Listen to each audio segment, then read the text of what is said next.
All right, everyone, welcome to another edition of the Good Life Small Business Podcast. I'm your host, Brian Blakely, and I am pleased to be joined today by Martin Hobelman of Maverick Marketing here in Kearney. So, Martin, thanks for joining us. Thanks for having me, Brian. I'm excited to be here. Yeah, so let's get to know you a little bit better. Tell us what books you are reading or listening to right now. You know, I used to read a lot, especially in the early years, but recently I've been more consumed with video trainings. I haven't read a lot in the last few months, but if there are some that I could recommend, my favorite ones have been How to Win Friends and Influence People, Dale Carnegie, classic, right? Yep. The Managing Oneself by Peter Drucker, Robert Kiyosaki's Rich Dad, Poor Dad. Yeah. That one just kind of set me into motion in terms of business. And then the fourth one is The 7 Habits of Highly Effective People by Stephen Covey. Yeah, those are just great books. my core 4. Yeah. So do you read or do you listen? I listen. I used to read, but just sitting down and devoting that time to reading, I just feel much more efficient if I'm listening and I can do other things at the same time. Yeah. So when I'm working out or something or golfing, I might have an audio book or a training playing in the background. Sure. Yeah. Got it. How about podcasts? Do you listen to a lot of podcasts? I listen to a few. I like in terms of comedy, if I'm looking for a laugh, Two Bears, One Cave. That comedian Theo Vaughn. Oh yeah. I like that guy. Joe Rogan, The Experience. I think a lot of people will probably listen to him. Yep. In terms of business, I like Tai Lopez. He's kind of, I would consider him a mentor. He kind of got me going in the beginning. Okay. So I love his stuff too. What's the name of his podcast? I think it's just called The Tai Lopez Show. Okay. Yeah. Is he mainly media and things like that, or is it more business? It's business. I would consider him more like a life coach because he talks about business. He just bought like Pier 21 or Pier 1. I can't remember what it's called. Okay. Bodybuilding.com. He just bought a bunch of companies. But then he talks about how to live what he calls the good life, health, wealth, love, and happiness. Mm-hmm. So he's built programs around teaching people that and just the fundamentals of living a fulfilling life. So he's kind of all in one. Got it. Yeah. Very cool. Yeah. Awesome. Well, let's get into it here. I know a little bit about you. We were talking before we hit record. We had met years back when you were first getting started. But just kind of talk about your journey from vision to reality, about Maverick Marketing and where we're at today. I probably took the longest route to becoming an entrepreneur anybody could take. I was just graduating high school and I had no idea what I wanted to do. Nobody ever really sat down and had that conversation with me. And so my approach was to just start trying things that I was interested in. And at the time I was interested in cars and law enforcement, and then I was always told I'd be good at sales. So I went to 3 different colleges, 3 different majors. I tried all those things. I didn't like any of them. But through all of those experiences, I was able to extract these lessons and sort of narrow my focus into what I really wanted to do, which was be a business owner. Mm-hmm. So in 2016, I graduated from UNK, and it was about that time I was reading Robert Kiyosaki's Rich Dad, Poor Dad, and he said, real estate is one of those industries that creates more millionaires, except for maybe life insurance. Life insurance might be up there too. So I moved to Omaha, where the market was just red hot in real estate, and I started to get into business. I worked with investors, and then I thought about becoming an agent. Talked with brokers like Keller Williams and Berkshire Hathaway. And I did all my pre-licensing. Like I was at the doorstep of becoming an agent. But what stopped me was I saw how important marketing was going to be if I wanted to be a top earner. So that took me down a rabbit hole of learning social media marketing and then ultimately video marketing. And about that time I was moving to Kearney, and I looked at who was offering video services in the area. There really wasn't anybody besides like the local news station. Yeah. And so I'm like, wow, this seems like a really great opportunity. And this was like 2017, where everybody was saying video is going to be the next big thing. Like, it's going to take over the internet. So I saw this big blue ocean opportunity. The problem was I never shot a video in my life. I didn't know the first thing about it. But I had my iPhone, and I just went to businesses and started making free videos for them. Built a portfolio, and then slowly started getting people to pay me like $100 a video, $200 a video, and then it just snowballed from there. So I could invest in new equipment, and I was able to charge more. And now we're here 5 years later. I'm sitting on this podcast with Brian, and it's been a crazy ride. How long did you, when you moved back and doing videos for free, how long did it take before you were able to actually charge someone for a video? It was probably a good 3 to 4 months of free work. Okay. Because I took the free videos that I had made and then I went door to door offering some paid work. I got turned down. I got pushed out the door by so many people. Yeah. Understandably, nobody likes being sold to. But it was probably about 3 months before I finally got, I think it was the window and door store. They paid me $99 for a video. And I'm like, this is my big break. Here we go. Yeah. I was so excited. Very cool. What did you do in the meantime? I was waiting tables. Okay. Yeah, which kind of sucked because I just graduated about a year before that, and I had told people here in town I was moving to Omaha, I was going to do all this stuff in real estate, and now I'm back here in Kearney waiting tables, and they're coming in, and they're like, "Oh, I thought you were doing all this stuff." So it was a very humbling experience, but it was motivating because I wanted to get the video stuff working quicker. But yeah, I was waiting tables. I had to move back in with my parents for a while. It was just a big slice of humble pie. Did you ever regret your decision in that 3 to 4 months? Or did you know that it was going to take off? I had a feeling. I was, I didn't really have an expectation or anything like that. But I just felt like if I stuck with it and I practiced enough, the quality would get better, the reputation would build, and I had an idea that I could build this lifestyle that I wanted to. Yeah. I think that it's an interesting concept to go in and to give your time to work for free. And I think that marketing is one area where you really that's a way where you can really get your foot in the door. Depends on how long you have to do it for, but to do something for free, that's really, if you were to try to charge right out of the gate, it would have been really tough. And like you said, you were trying to charge, you would get turned away. Yeah. Now I think it's, in 2022, it's a lot more common to have videos on your websites, like professional videos, but back then, not as big of a thing. Not as big of a thing, yeah. And there was a couple other companies who had tried starting video services in this area that I came across, but I think timing was really important. They were probably 5 years ahead of me, but the market hadn't caught up to where they were yet. And so, timing is really important and all that too. How much did you learn, whether it was how to shoot, the programs that you would use? How much did you learn in that 3 months? Like, how valuable was that? Oh man, I look back at the videos I made, and they're so hard to watch. I mean, they're just bad. But it's just like anything. With practice, you get better. Yeah. And if you kind of look at it with a critical eye and say, okay, how can I make this look better? How can I make this move better? When you ask the right questions, you start to get better at your craft. Sure. I definitely improved in the first few months when I started. Yeah. I think that when it comes to social media, there's a fear of looking bad, looking like an idiot, the videos are going to look terrible. But at the same time, just taking that step and doing it, that's really, to get the practice, to get the experience, you just got to do it. You just got to get started. Yeah.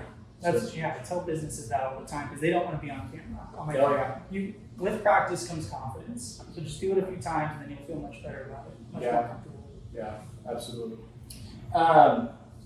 What is your favorite part about being a business owner? Oh man, I mean the chicks. Right? No, I'm just kidding. There's a lot of great things. I think for me, the idea of just having full control of your day, your life, you are in complete control. One of the things I hated when I was going through school and I had to do my internships was waking up at a certain time to go work for somebody else doing a job that I wasn't excited about. And by the time I got home, I was just drained. I didn't want to do anything. And so that was sort of a lesson that I extracted, was I wanted to create this lifestyle where I could create my own schedule. If I wanted to wake up and go golfing for the first few hours, I could do that. Or if I wanted to work just from 8 to 12, I could do that. And so that has been the most exciting thing, is it's just 100% control of my life. Yeah, it takes time to get there though. Yeah, totally. And not every business owner is that way. They have teams and they have a lot of responsibilities, and they still have that schedule that they have to keep. But me as a freelancer, I can work 12 o'clock to 2 in the morning if I want, or I could take a trip to Orlando or something and work from there. Yeah. So that's just what I personally wanted. Yeah, very cool. Have you? You said that you didn't this isn't what you went to school for, 2 or 3 different colleges, looking at different occupations. Have you really grown to love the video and the marketing side of it? I mean, was it something that you just got into because you saw the wave coming, or have you kind of grown to love it? I have grown to love it.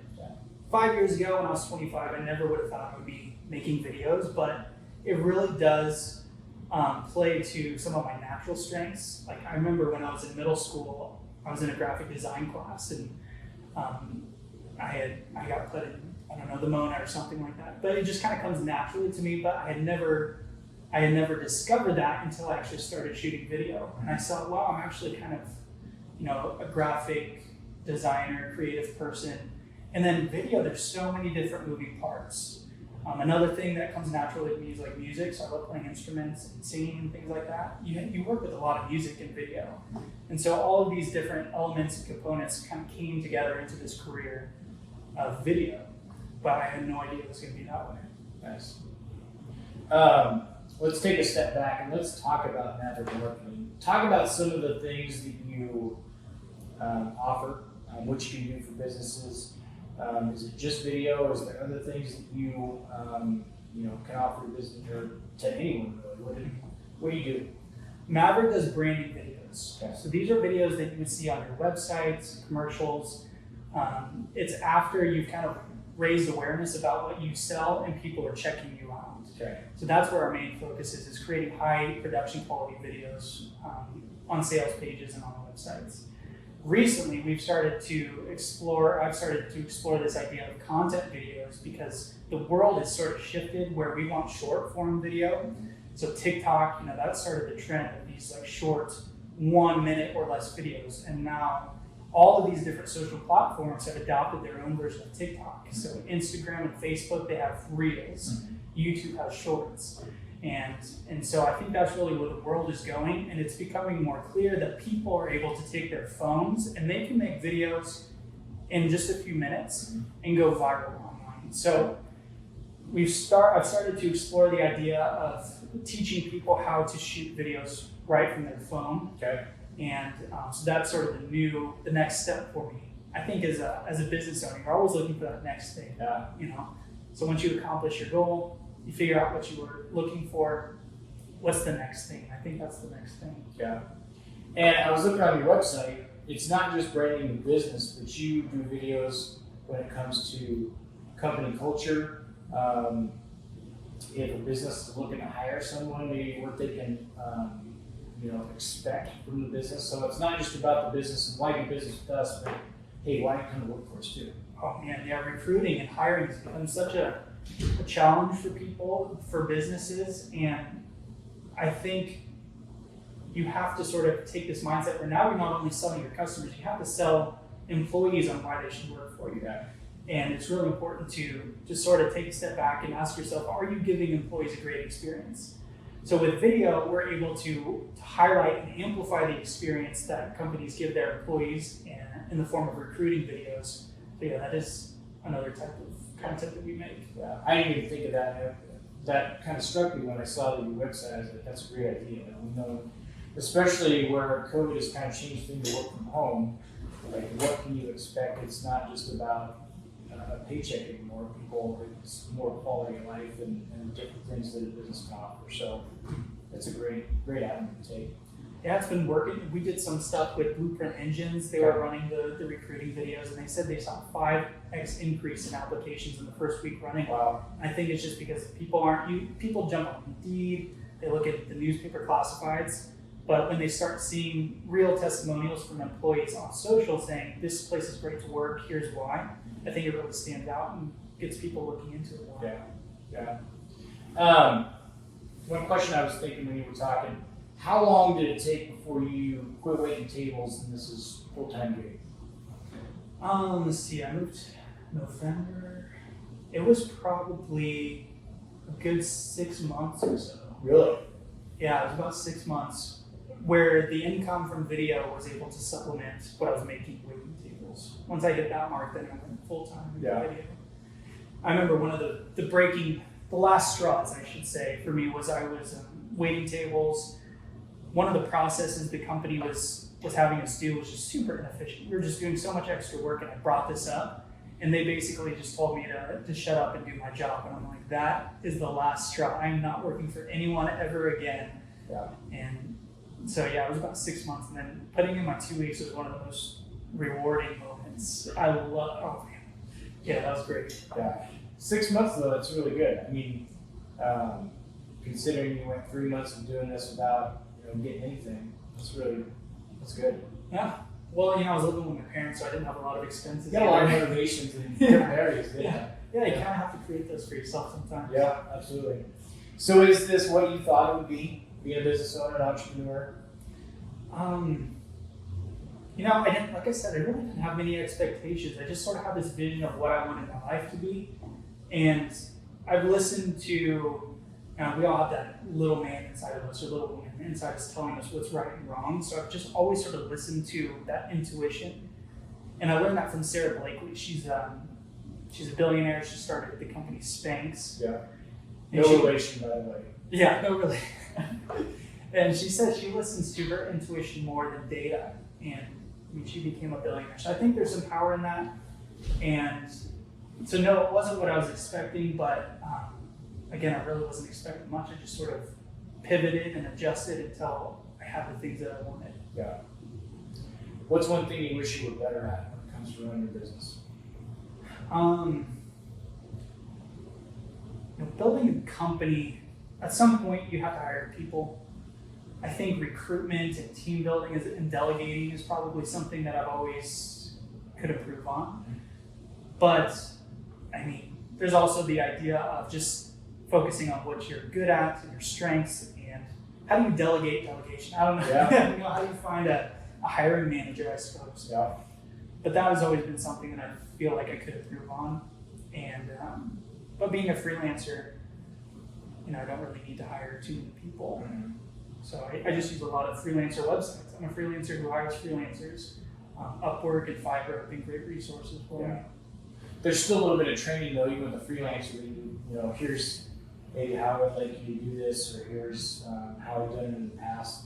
So you're teaching them as well, especially maybe someone with Jen that's kind of learning the game, being able to teach them. I'm in that boat with my business as well, where I made the conscious decision to be a better leader, which I'm not good at, but to not necessarily be in the day-to-day all the time and doing the work, but to try to help others. And it's not easy all the time. No, It's tough. the training part is super hard.